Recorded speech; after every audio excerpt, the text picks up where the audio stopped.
Lors du dîner organisé à Versailles en l'honneur de Charles III, deux invités ont particulièrement attiré l'attention.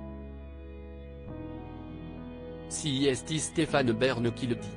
Stéphane Bern était invité au repas organisé à Versailles pour Charles III et selon l'animateur, deux invités ont été remarqués. Les convives ont tous voulu prendre des photos avec eux. Stéphane Bern a eu l'immense honneur de pouvoir être invité au repas organisé à Versailles pour la venue de Charles III et de Camilla Parker Bowles. En effet, en visite pour 3 jours, le couple royal a été reçu en grande pompe. Et apparemment, deux invités ne sont pas passés inaperçus.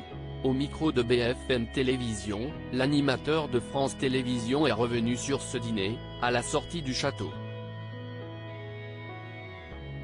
Enthousiaste, il confie, c'était émouvant et en même temps avec un style très différent. J'ai assisté au dîner d'État pour la reine Elisabeth, il y a quelques années et le style était beaucoup plus décontracté, à la française. Ce n'était pas guindé du tout. Stéphane Bern a été heureux de voir un mélange des genres autour de la table.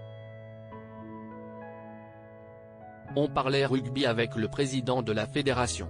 Et il y avait aussi Mick Jagger. On a tous fait des photos avec Mick Jagger et Hugh Grant, évidemment, lance-t-il le sourire aux lèvres. J'étais à côté du chef de presse du roi et de l'autre côté j'avais un grand patron qui vend des frégates et des sous-marins nucléaires. Et j'avais Yann Arthus Bertrand et Yves de Gaulle en face de moi, souffle-t-il. Les points communs entre Charles III et Emmanuel Macron. L'animateur reconnaît ne pas avoir pu beaucoup échanger avec Charles III et sa femme.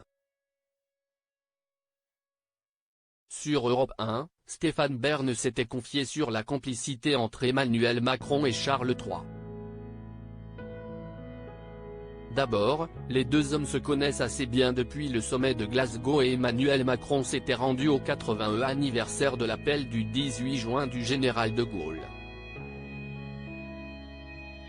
Ce jour-là, il avait fait une remarque à celui qui était encore prince de Galles en voyant son torse bardé de décorations.